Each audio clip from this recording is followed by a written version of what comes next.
नमस्कार, welcome to stock infuse. तो चलिए वीडियो की शुरुआत करते हैं मार्केट के साथ। आज के दिन देखें तो मार्केट में 0.47% की तेजी देखने को मिल रही है। मार्केट कंटिन्यू बेसिस में ऊपर जा रहा है और आने वाले समय में भी मार्केट काफ़ी ज़्यादा अच्छा परफॉर्म कर सकता है। मुझे लगता है कि मार्केट 20,000 तक जा सकता है। अगर 20,000 के रेजिस्टेंस को ब्रेक करता है तो मार्केट में और भी ज़्यादा तेजी देखने को मिल सकती है। अगर 20,000 के रेजिस्टेंस को ब्रेक नहीं करता है तो मार्केट में थोड़ी सी गिरावट देखने को मिल सकती है और वापस से मार्केट 19,500 के आसपास आ सकता है। लेकिन मार्केट को हमें देखकर इन्वेस्टमेंट नहीं करना है, हमें स्टॉक स्पेसिफिक इन्वेस्टमेंट करना है।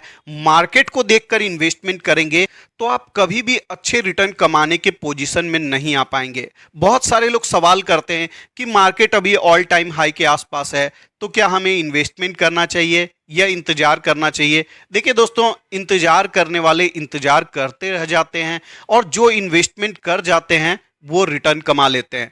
अब स्टॉक स्पेसिफिक इन्वेस्टमेंट क्या होती है? मान लीजिए बहुत सारे स्टॉक आपको ऑल टाइम हाई पर मिलेंगे, बहुत सारे स्टॉक में आपको डिस्काउंट मिलेगा। जिस स्टॉक में डिस्काउंट अवेलेबल है वहां इन्वेस्टमेंट करने का मौका देखिए। जो स्टॉक ऑल टाइम हाई पर है उसको अपने वॉच लिस्ट में रखिए। जब स्टॉक में गिरावट होगी तब इन्वेस्टमेंट करने का मौका दिखेगा। हमेशा एक साथ सारे स्टॉक न चलते हैं, न हमेशा सारे स्टॉक एक साथ गिरते हैं।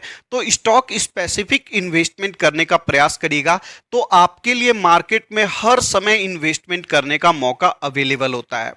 अब दोस्तों, आने वाले समय में भी इंडिया का मार्केट काफ़ी ज़्यादा अच्छा परफॉर्म कर सकता है। इसका बहुत सारा रीजन है, मैंने कई बार डिस्कस किया है। आप बोल सकते हैं कि मेरे अंदर का थोड़ा सा देशभक्ति भी जाग जाता है, लेकिन दोस्तों ऐसा नहीं है कि मैं अंधा हो जाता हूं इस कारण से। नहीं, देश का जीडीपी ग्रो कर रहा है, हम दुनिया में फास्टेस्ट ग्रोइंग इकोनॉमी है, हमारा पॉपुलेशन यंग है, पढ़ा लिखा है। ऐसा कोई भी रीजन नहीं है जिसकी वजह से आने वाले समय में हमारा जीडीपी अच्छे से ग्रो नहीं करेगा। और अगर जीडीपी अच्छे से ग्रो करेगा तो ऑटोमेटिकली स्टॉक मार्केट काफ़ी ज़्यादा अच्छा परफॉर्म करेगा। तो इंडियन इकोनॉमी एक राइजिंग सुपरस्टार है और इंडियन इकोनॉमी अगर राइजिंग सुपरस्टार है तो इसका stock market automatically rising superstar बन जाता है। साथ में अगर दूसरे रीजन को देखें तो पॉपुलेशन वाइज देखिएगा तो 55% लोग यूएस में इक्विटी मार्केट में इन्वेस्टमेंट करते हैं, चाहे वो डायरेक्ट इक्विटी हो या फिर म्यूचुअल फंड के थ्रू इन्वेस्टमेंट करते हैं। ऑस्ट्रेलिया में 40% लोग करते हैं, यूके में 33% लोग करते हैं, जापान में 30% लोग करते हैं, कनाडा में 25% लोग करते हैं, चाइना में 13% लोग करते हैं और हमारे प्यारे भारत में मात्र 3% लोग इन्वेस्टमेंट करते हैं। तो सरकार को भी चाहिए कि अवेयरनेस डेवलप किया जाए कि मार्केट में इन्वेस्ट करिए, सेफली इन्वेस्ट करिए, ताकि इंडियन मार्केट के ग्रोथ का बेनिफिट इंडियन सिटीजन्स भी उठा सकें। क्योंकि हमारे देश में अवेयरनेस नहीं है इतना स्टॉक मार्केट को लेकर, इक्विटी मार्केट को लेकर, इसलिए बहुत कम लोग अभी इन्वेस्टमेंट करते हैं। अब दोस्तों, इंडियन पॉपुलेशन जैसे जैसे थोड़ा ज़्यादा इन्वेस्टमेंट करने लगेंगे, ये 3% से बढ़कर 5% तक जाएगा तो मार्केट भी काफ़ी तेज़ी से बढ़ेगा।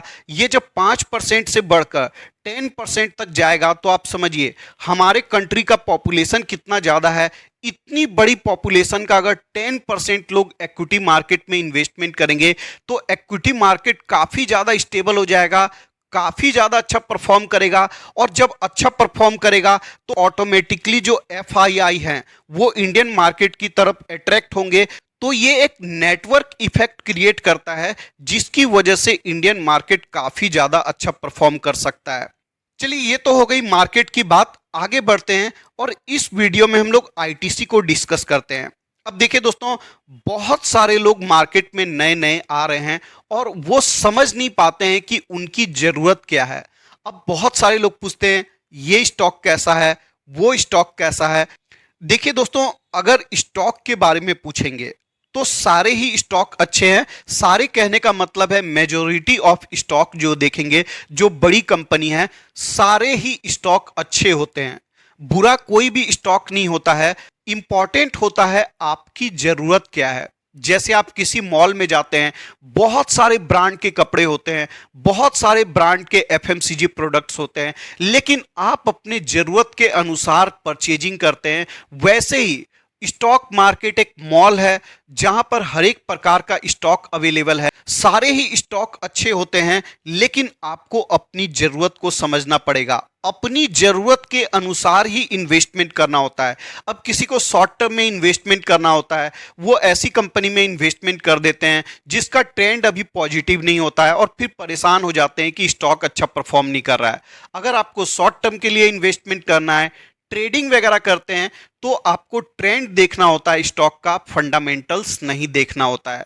जब आप लंबे वक्त तक के लिए इन्वेस्टमेंट करना चाहते हैं, गोल बेस्ड इन्वेस्टमेंट करना चाहते हैं, 5-10 साल के लिए इन्वेस्टमेंट करना चाहते हैं, जो स्टॉक अभी डिस्काउंट पर अवेलेबल होता है, फंडामेंटल्स स्ट्रांग होते हैं, बिजनेस अच्छे होते हैं, लेकिन किसी टेम्पररी रीजन की वजह से डिस्काउंट में अवेलेबल होते हैं, वैसी जगह में लॉन्ग टर्म के लिए इन्वेस्टमेंट किया जाता है। अब इसका दूसरा पहलू आता है लार्ज कैप कंपनी। अब जैसे आईटीसी है, बहुत सारे लोग मानते हैं कि आईटीसी अच्छी कंपनी है, बहुत सारे लोग मानते हैं कि आईटीसी अच्छी कंपनी नहीं है। इन्वेस्टमेंट पॉइंट ऑफ व्यू से बोल रहा हूं, लेकिन दोस्तों इस वीडियो में हम लोग पूरी तरीका से समझेंगे। अगर आप वीडियो को पूरा देखते हैं तो आपको समझ में आएगा कि अपनी जरूरत के अनुसार इन्वेस्टमेंट कैसे करना है। अब दोस्तों मान लीजिए किसी के पास ह्यूज अमाउंट ऑफ कैपिटल है, किसी को 1 करोड़ रुपए इन्वेस्टमेंट करना है। अगर वो 12% रिटर्न मार्केट से कमाते हैं तो वो 1 साल में 12 लाख रुपए कमा लेंगे। लेकिन अगर किन्हीं को 10 लाख रुपए इन्वेस्टमेंट करना है, वो 12% अगर रिटर्न कमाते हैं मार्केट से, तो उनका रिटर्न मात्र बनता है 1,20,000 रुपए।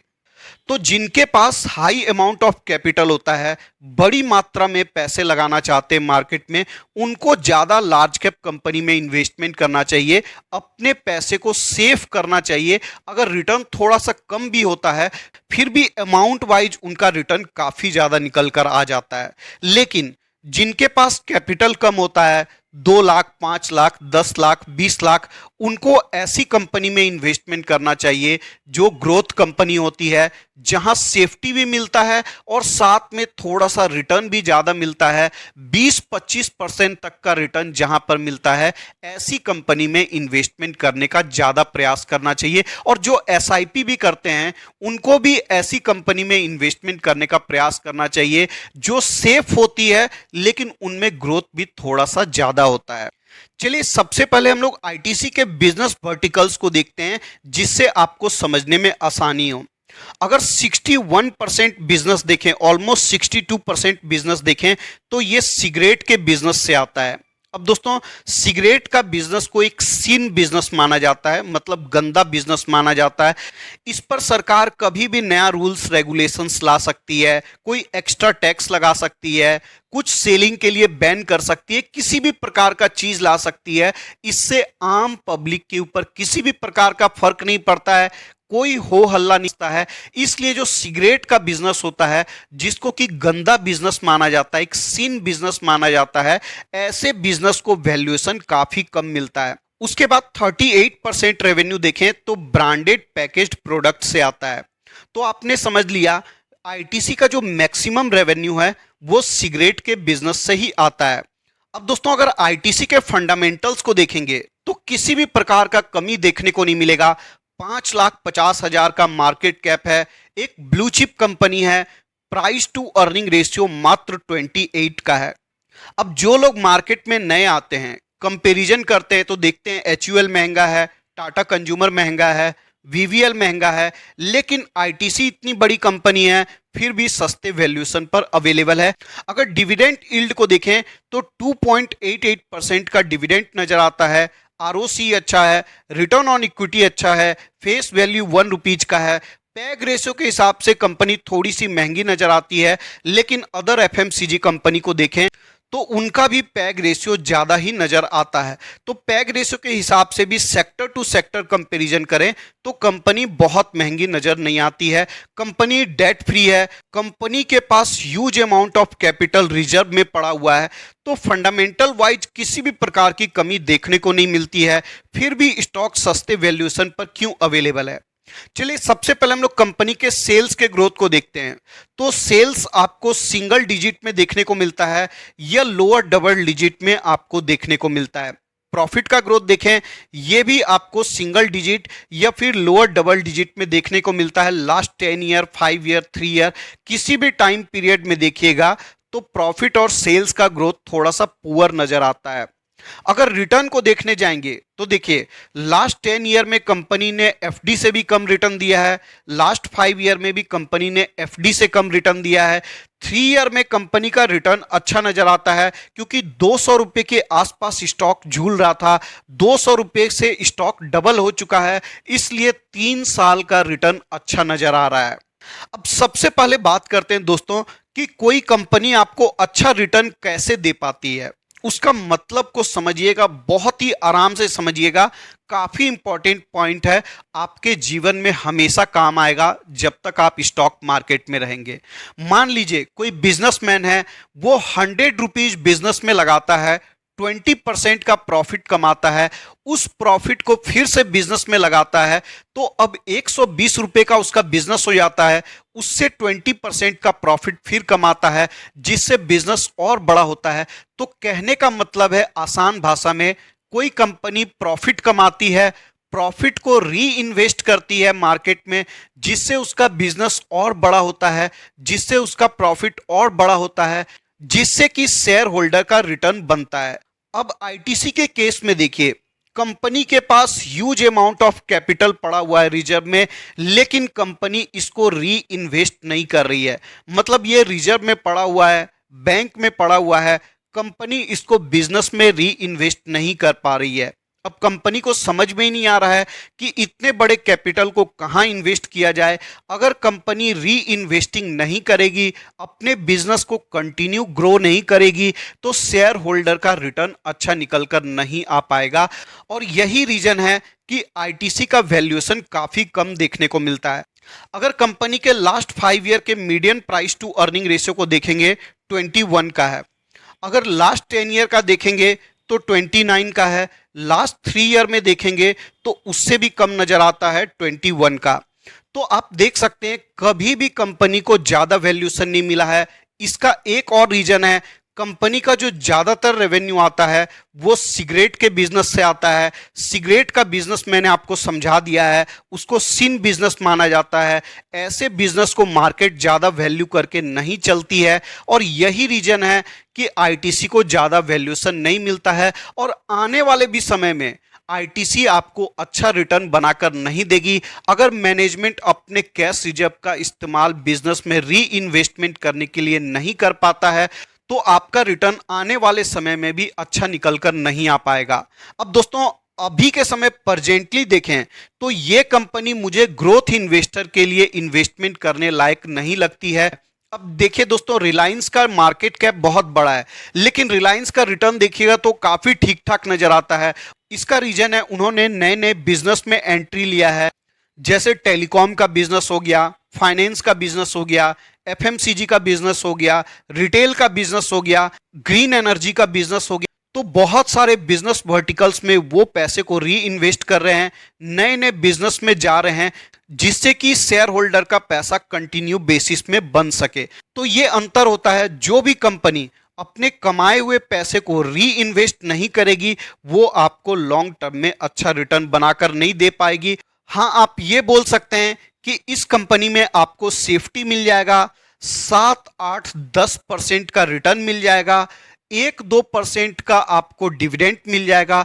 तो ओवरऑल रिटर्न देखिएगा तो 10% के आसपास आप एक्सपेक्ट कर सकते हैं इस कंपनी से। अगर आप 10% के रिटर्न से संतुष्ट हैं, डेफिनेटली आईटीसी में इन्वेस्टेड रह सकते हैं। अगर आपका कैपिटल कम है, 10% रिटर्न से आप संतुष्ट नहीं हैं, तो आपको आईटीसी में इन्वेस्टमेंट नहीं करनी चाहिए, ये आपके जरूरत में फिट नहीं बैठती है। अब एक बार अगर आईटीसी के चार्ट को देखेंगे मैक्स में, तो देखिए एक समय कंपनी ग्रोथ स्टॉक हुआ करती थी, यहाँ पर देखिए आपको किस प्रकार से रिटर्न बनेगा। 16 रुपीज का स्टॉक था, ग्रोथ स्टॉक थी तो काफी अच्छे से बढ़ रहा था। उसके बाद देखिए 2013 के बाद से स्टॉक ने कोई भी रिटर्न प्रोवाइड नहीं किया था। अब देखिए FI13 में 231 रुपए का स्टॉक था, FI20 में कितने रुपए का स्टॉक था, 188 रुपीज का। FI21 में भी ये स्टॉक 210 रुपीज का था। मतलब 10 साल में कोई भी रिटर्न निकल कर नहीं आया। अब दोस्तों मार्केट में कितनी भी परिस्थिति खराब हो, अगर कोई कंपनी 10 साल में भी वहीं की वहीं है, रिटर्न निकाल कर नहीं दे पा रही है, आपका कैपिटल अमाउंट भी छोटा है इन्वेस्टमेंट का, तो आप मार्केट से कैसे रिटर्न कमा पाएंगे, अपने गोल को कैसे अचीव कर पाएंगे, समझने वाली बात है। तो जो भी कंपनी को लेकर इंपॉर्टेंट पॉइंट था मैंने आपको समझाने का प्रयास किया है। बाकी इन्वेस्टमेंट करना या न करना आपका डिसीजन है। अगर आपने ऑलरेडी इन्वेस्टमेंट किया हुआ है तो इन्वेस्टमेंट के साथ बना रहना या एग्जिट करना आपका निर्णय है। मैंने आपके सामने इंपॉर्टेंट पॉइंट रखा है, फैक्ट रखा है जो आपको समझना जरूरी था। तो अगर वीडियो पसंद आया तो लाइक कर दीजिएगा। रेगुलर अपडेट्स के लिए चैनल को सब्सक्राइब कर सकते हैं। अगेन रिमाइंड करा दूं, मैं कोई सेबी रजिस्टर्ड एनालिस्ट या फाइनेंशियल एडवाइजर नहीं हूं। वीडियो में बताई गई सारी बातें सिर्फ इंफॉर्मेशन और स्टडी पर्पस के लिए है। अगर आपको कोई भी फाइनेंशियल डिसीजन लेना हो, खुद के स्टडी के बेसिस पर लीजिएगा या किसी फाइनेंशियल एडवाइजर से कंसल्ट कर सकते हैं। मिलते हैं किसी और वीडियो में, तब तक के लिए धन्यवाद।